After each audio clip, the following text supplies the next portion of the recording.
Hey guys, this is Greg and Hello, it's Chris. Shadowsabound. This is episode 4 in our podcast. We are bringing you a cool story this time, actually a little bit of lore from Richmond, Virginia. It is about the Richmond Vampire that apparently lives in Hollywood Cemetery. We decided to talk a little bit about the lore, the origin story, Myth. kind of just get into it, yeah. Legend. And all the stuff we've heard, and see what you believe, see what I believe. So Maybe we can talk about. See maybe stories got crossed, why they got crossed. Yeah. So apparently the Richmond Vampire is someone, William Wortham Poole. So wwpool is actually what resides on his mausoleum. He was from England. He was there in the 1800s. So a couple different stories. One of them says that he was chased out of England for being a vampire and residing in America, where he passed away at the age of 80. They say that he was a vampire buried here. Others say that there is a incident with the Churchill Tunnel, to where instead of Poole being the vampire, there is somebody by the name Benjamin Franklin Mosby, who was a fireman or a boilerman who was working in the Churchill Railroad tunnels when it collapsed and had a horrible accident, killing a bunch of people working there. And they said that he is the monster or the vampire. And also others say that he was just somebody who had an accident and died and looked a little rough. Apparently he came out the tunnel with his skin burning off and had jagged teeth and a whole bunch of stuff. But it's a bunch of different stories. I think... Actually, I don't know what to think, because how many people have kind of brought stuff. Yeah, it's confusing. I mean, what's weird is to see that his children have birth years and months, but they have question marks for when they actually died. So it's like how they die and when they die. And the other question is, his wife's last name is Purdue. He had, 4 or 5 kids? 4. I think Lawrence, Annie, Samuel, Mary. The one I remember is Durbus. I thought that was a funny name. Dirbus. Durbus. Imagine having that name. Maybe it's a different way of pronouncing Debris. Like a French way, maybe. Yeah, Durbus, time for dinner. Durbus, put that down. Debris. My name's Debris. I couldn't. No. That's a terrible name. Sorry. Yeah, so his wife's last name before marrying him is Purdue. And then some of the stuff that they say here is his wife and children were all born in Virginia. Like, why make the extra part to say that? Well, I think... that's obvious. I think she's from Virginia, and he was from England, I think, right? Yeah, that's what it says.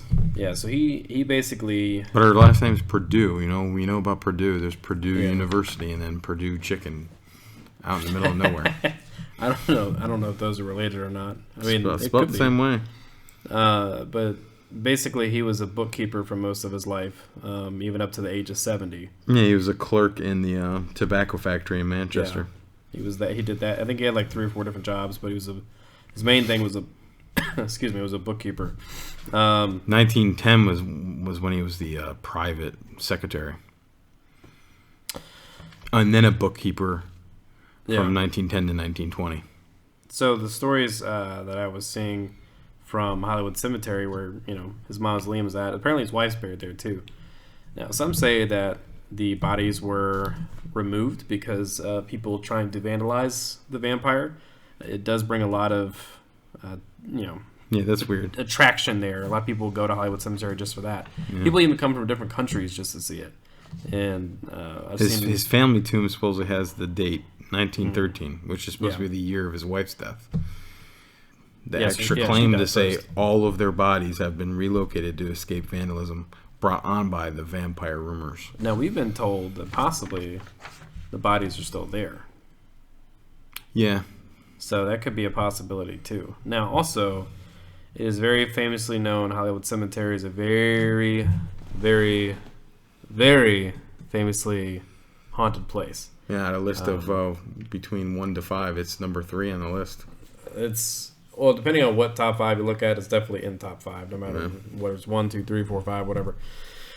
But I mean, you have everything from him being there to over like 20,000 Confederate soldiers. You have George Pickett there. You have James Monroe. You have John Tyler. You have Thomas Jefferson. I mean, you have mass graves from Gettysburg that are buried there. Yep. You have Louis Ginter. You have a lot of people that are buried there. But this is one of the most famous burials there is wwpool. Now, yeah, I would say like the top two would be wwpool and the lead singer Gwar. Well, for us local Richmond people, yeah. But I think like if you look at the top 10, the presidents are pretty high up there. But as far as the people that haunt the place, he's like top number one. Yeah. Because out of like 5. we were told stories. So we didn't really interview, but we asked questions to a couple of people that have gone there a lot, and they've said stories that Poole walks around, his wife walks around the cemetery. People have seen him at night, and people have even heard him talk during the day, right? Just as like people are hanging out taking photos or whatever. People have seen a lot of stuff at night, but Poole is pretty much one of the main specters or ghosts or whatever you want to call it walking around. Yeah. So, and we finally got to see it during the day. It was pretty crazy mausoleum. I mean, the strangest mausoleum had to be the Louis Ginter one, pointed in the opposite direction from all others.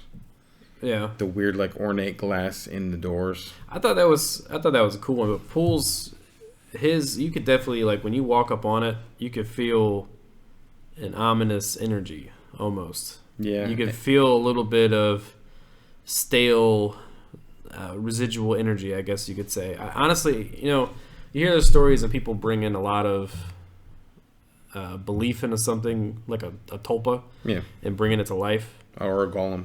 And I feel like a lot of people have done that to this guy. Their faith and energy is what brings it alive. The amount of people that have traveled from different countries, states, cities, whatever. There'd be a lot of people that have traveled far just to see his mausoleum. Yeah. And that takes a lot just to get here. Oh, yeah. So that's a lot of belief to put into that. And for years, you've seen videos on YouTube, of bloggers or vloggers, whatever you want to call them. People with a phone, basically, walking up and being like, this is what I'm doing today. And they all go to Poole's mausoleum. So it is just a lot of attention for people. So I feel like it brings a lot of energy to that person. It might create a bigger folklore story to it. Yeah, definitely. I mean, the myth behind vampires themselves. Yeah. Stating that someone's a vampire and you've never known them, don't know them. And then there's weird circumstances behind their deaths or why they moved here and then die. Now, I don't know exactly why they thought he was a vampire over there, because that storyline you don't really hear much about. That doesn't come up a lot. Yeah, we did a lot of research, and honestly, we didn't see a lot talking about why people thought he was a vampire over there. I don't know if it was just like the odd hours he was working or things he did over there or something like that. But one of the storylines says that he fled England to come over here because he was being hunted like a vampire, or people were coming after him like that. And there's like a lot of allegations against him. Yeah, basically, kind of like witch trials, stuff like that. But now the Mosby story is kind of crazy because when he died, it was a very crazy accident to where he was in the boiler room, the boiler exploded, his skin melted, he was his the teeth engineer busted, for the train, and he still somehow crawled outside underneath the tunnel collapsing, and they said he looked like a monster. Yeah. But now some people say after the collapse they found a bloody figure that was a monster, and it leapt out of the tunnel. Men chased it to Hollywood Cemetery, which is like 2.2 miles away, and it hopped into Poole's mausoleum and it hid. Yeah. Now that's the same story for people seeing the energy ball or orb leaving where his body was on the train tracks and went up to where the mausoleum is. Well, now some people say that the men that chased the monster had a different story. So some say that when they got there, they saw the coffin or the lid of it actually closing as it was almost hiding in there. Yeah. And then some say they didn't see where it went. So there's misconception of what really happened between those stories. But the Mosby story is pretty crazy because he's actually buried there. So Benjamin Franklin Mosby is the guy that they thought either is just a boiler man or he is the monster that they're saying he is. Mm. I think he's just a man who had a horrible accident, looked roughed up. He worked on the train, and he was the fireman for the train. Yeah. He had to be there. Obviously, it was like a great tragedy. He got wounded. I'm sure he, in the thralls of having adrenaline and not wanting to die and wondering what happened to you, you're like, let me get out. I got to get out of here. You know, and that's him trying to crawl from out. He's standing up, and it took him a minute and a half, they said, and then he collapsed. I don't think he realized he didn't realize he was already dead, or he was going through so much trauma that he didn't feel the pain from his face and skin. He probably had a heck of adrenaline going through him. I mean, imagine what we deal with on the day-to-day if you have bad teeth. Yeah. And he had all that happen all at once because it's an explosion. Well, he died that night in the hospital. Yeah.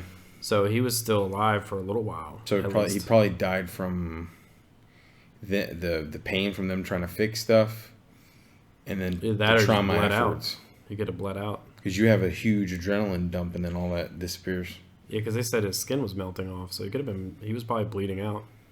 And they probably didn't have enough. Well, I mean, back then there was no such thing as skin grafts, so they either try to figure out how to pull the skin from other places, or that's it. You're left to heal, and if you're the old-fashioned way to heal, that takes a lot of time. That's painful, especially all those nerves in between. Because they really didn't say what layer of his face was exposed. So let me read off something that we actually found on the internet. So according to Gregory Maitland, who's an urban legend and folklore researcher, he had said that the creature that escaped the tunnel, and creatures in parentheses, by the way, that escaped the tunnel collapse was actually the 28-year-old railroad fireman Benjamin F. Mosby, born 1896, died in 1825, who had been shoveling coal into the firebox of a steam locomotive of a work train with no shirt on when the cave-in occurred and the boiler ruptured.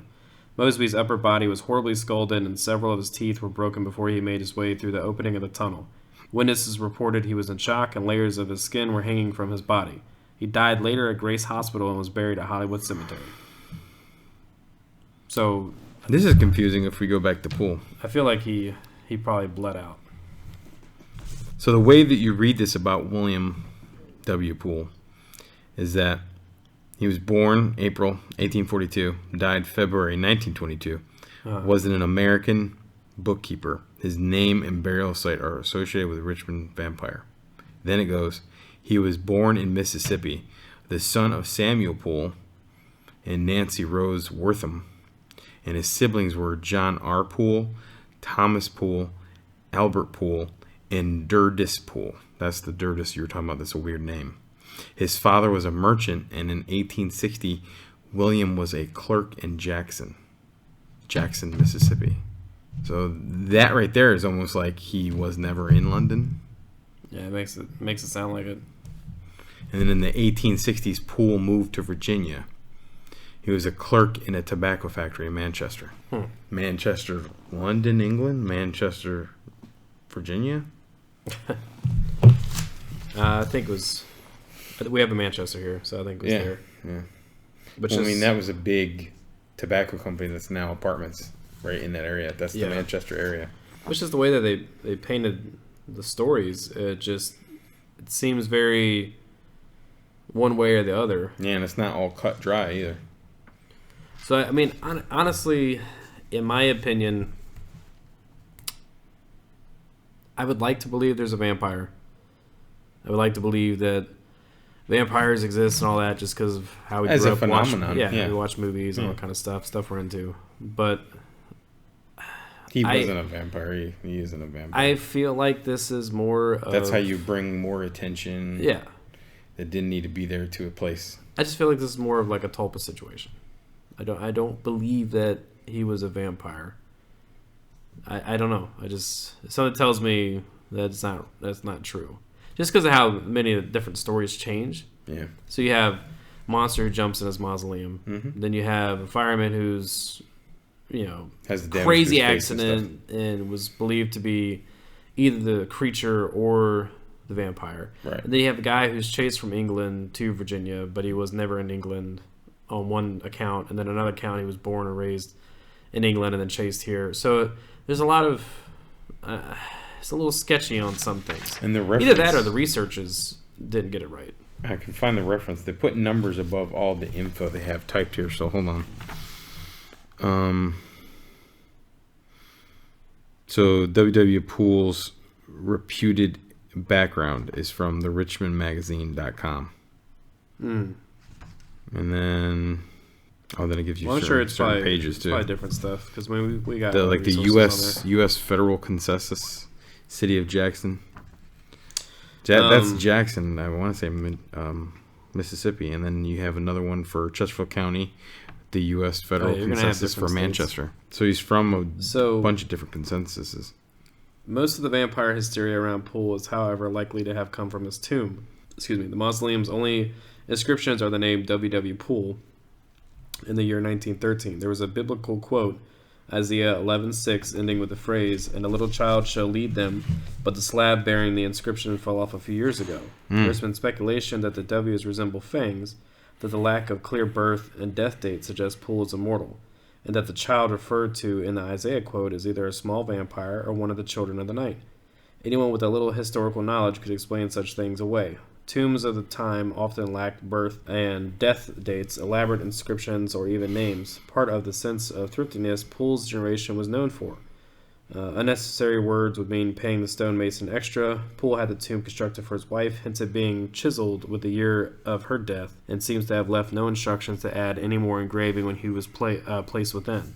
The Isaiah quote was likely just inspired by Poole's Methodist beliefs, and the observation that W's resemble fangs is just too silly to have much comment expended upon it. So here's the thing, right? So like in what I've learned, especially from the Bible, is the only person that's ever reputed to be a vampire is Lilith, the supposed girlfriend to Adam before Adam had Eve made from his side rib. Lilith was supposedly created just as Adam was, instead of being pulled from his side. And then there's a group of Satanists who read out of the book of what's considered to be what elementalists would be praying to elementals, a certain specific dark spirit in the spirit realm, right? So their belief is Lilith, now being dead as long as she has, and was once a vampire and now is on that other side, can be brought up as an elemental would. So they read from this book, the Book of Lilith, and it's supposed to be what, if you want to be a vampire, you are a vampire, and you're not the physical sense of a vampire, but it's a religion to you, this would be the book you'd read from. Well, see, a lot of people are saying different things, but honestly, what I'm really seeing is that he was born in Mississippi around 1847. So, he's from America. So I don't know if he ran out of England because he was here the entire time. And a lot of people are saying that there's Egyptian and Masonic markings and stuff like that on the mausoleum. So, if there was, a lot of it's been taken off because this picture here, it's very gothic and plain and squared off. Well, the way but you can see there's things scraped off from the transcription. Well, no, we'll put a side picture. Pieces fell off. We'll put a picture up for the podcast. But these right here, these beams, those are Egyptian kind of style. And then the Masonic style of it, I think, is just how it actually is put all together, how all the pieces concord together. Well, that's the weird thing, right? So and that looks Egyptian, too. It's like a cat on top. Yeah, sitting on the side, perched on a bed. So Masons pull a lot from Egyptian stuff, and the main thing is if he was officially related to either or both, he would have to have an obelisk somewhere. Because the main thing with Masons is that they pull that from Egyptian belief. Egyptian would make a tomb for someone or a statue to someone to commemorate their strength or something they did that was great, like a warrior won a great battle. They'd get this obelisk in their name. Yeah. I mean, the George Washington Monument in our government, in Washington, D.C., that's a giant fucking obelisk. Yeah. Well, I really think that it goes back, at least for me, I think that it goes back to just all the college students from VCU and Richmond and people just trying to get a kick out of whatever. Or, some people believe in ghosts, some people don't. And then there's the people that try and trick others or try and spook others or whatever, and just be goofy and not really respect the spirit realm or anything like that. Right. And I think a lot of those people have attention going towards the mausoleum. So I think it's more legend. And sorry for the sniffling, I'm getting a little sick, but I think that it's more of a tulpa area. It may not be an exact tulpa, but if people see it walk around and stuff like that, more stories go around. I think that it's just bringing more energy to it. So for me, I don't think it's a vampire. I think it's just a crazy, coincidental situation, multiple stories being thrown at it, so many people hearing and thinking and talking and going over it, just like us.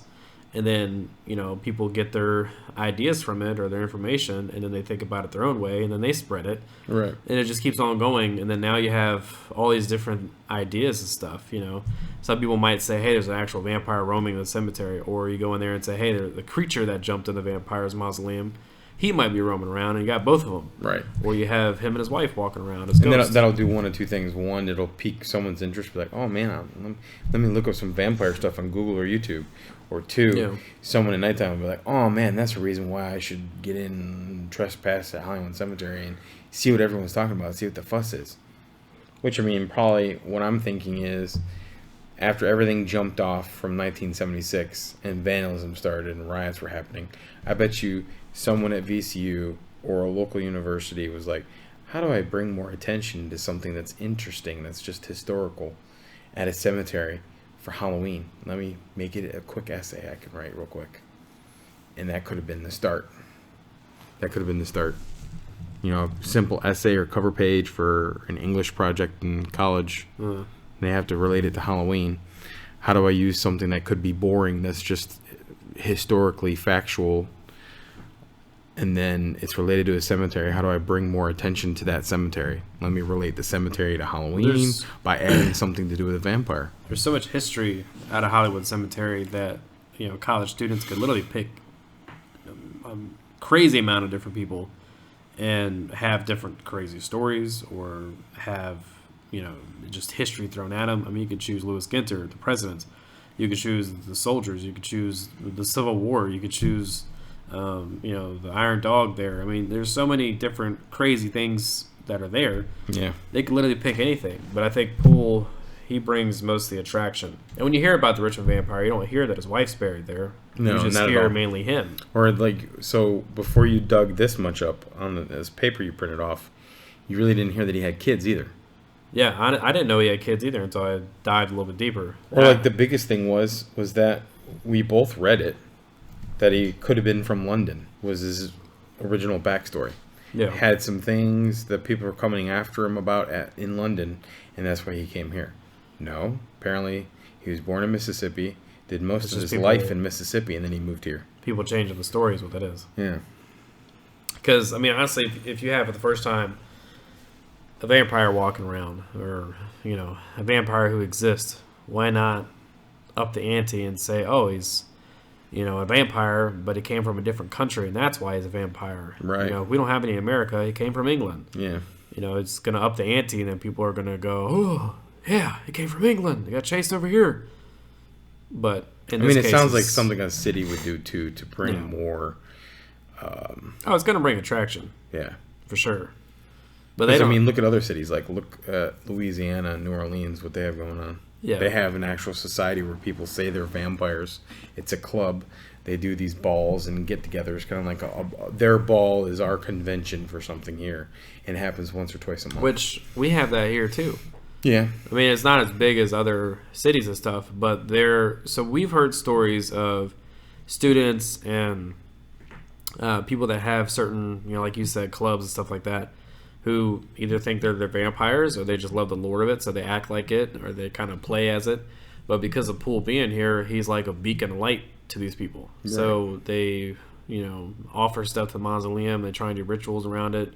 People break in the cemetery at night and try and do stuff. Yeah. And there's a lot of stories I heard, people getting chased off from doing rituals and other crazy crap. So, So, I mean, I've also heard that, people leave stones, different sizes and shapes, at certain statues in Hollywood Cemetery. I'm trying to figure out what all the different little rocks mean. I mean, I understand what they do with the guy from Gwar, where they leave him his favorite things he liked in life. Yeah. As tribute to him. So people get his favorite, like, liquor he liked to drink, which was Jägermeister and some other things, and they'll put that on his headstone. And another fact about Hollywood Cemetery is it is one of the very few still active cemeteries that is actually a historical cemetery. And it's privately owned. So they're allowing people to still be buried there. Yeah. Other historical cemeteries don't allow people to be brandly new buried there. Yeah. This one does. So you can still get plots there. And some of this information, too, is from a book I just bought. It's from Scott Burgum and Sandy Burgum, called Haunted Richmond, The Shadows of Shockoe Bottom. Yeah. Just bought it for $20 from Walmart. Oh, name drops. But, yeah. So we figured we would talk about Poole, just because he's kind of like a local legend around here. Folklore, crazy story. A lot of people believe different things. I can't speak for Chris, but I'm going to stick with.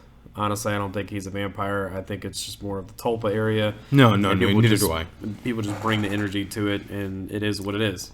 So, yeah, for your Tulpa is my golem. Yeah. So. But a golem in Jewish lore is a vessel that you can throw negative or positive energy in. You create it, yeah. And it becomes stronger. And it's either the monster you created saves you or hurts you. Comes after you, yeah. It's kind of vice versa. So, but we're going to end the podcast here. We just wanted to, like I said, bring this story to you guys and maybe see what you think. Let us know in the comments down below. Give us some feedback. Tell us what you think. Tell us if you've come to Hollywood Cemetery and actually checked out the mausoleum, what you felt or what you saw there. And, we would love to hear your experiences or your thoughts on the matter. Do you believe in vampires? Do you believe wwpool is the vampire? Yeah. Give us your thoughts. So, but other than that, you guys have, I don't know if this will be before Christmas, if we'll be able to edit it before. Like I said, we're building the set for our change of visual podcast coming. We're going to have a set so you can actually see us talking instead of just hearing us. It's been in the works this month, so we've been working hard on it, trying to get it built. But we're very excited about that. Definitely. But if this does come out before Christmas, happy holidays, Merry Christmas. Happy holidays, guys. And we cannot wait to actually be at a set and be able to do these podcasts for you guys. And we have a lot of places that we have in mind we're going to try and get to and investigate. Leave us some feedback down below of what you might want us to talk about. Maybe some local legends in Virginia or other states around, or maybe where you want us to investigate, and we'll try and knock it out the park for you. Now, we also have an ad on Craigslist, too, for house calls. So if you have anyone or know anyone, or you yourself want us to do a house call in the Virginia area, in the the state of Virginia, you can reach out to us through our YouTube channel, Shadows Abound. Can't be going to Miami or anything right now. Can't go to Miami or Kentucky or Colorado, Montana. Yeah, but we'd love to. Oh no, that'd be nice, especially Miami. Yeah, true. Or Wisconsin, that'd be cool. A lot of stories up there. I would like cheese and beer. Yeah, well, that and lots of snow, wild woods and stuff like that. All the crazy creatures I've heard about over there. Alaska and the 411. Yeah. Yeah. But other than that, I hope you guys have a great time over the holidays. Happy New Year's and Merry Christmas and all the other ones to you. And we will hopefully get to reach out to y'all soon. Feliz Navidad from Shadows Abound. All right. Bye, everybody.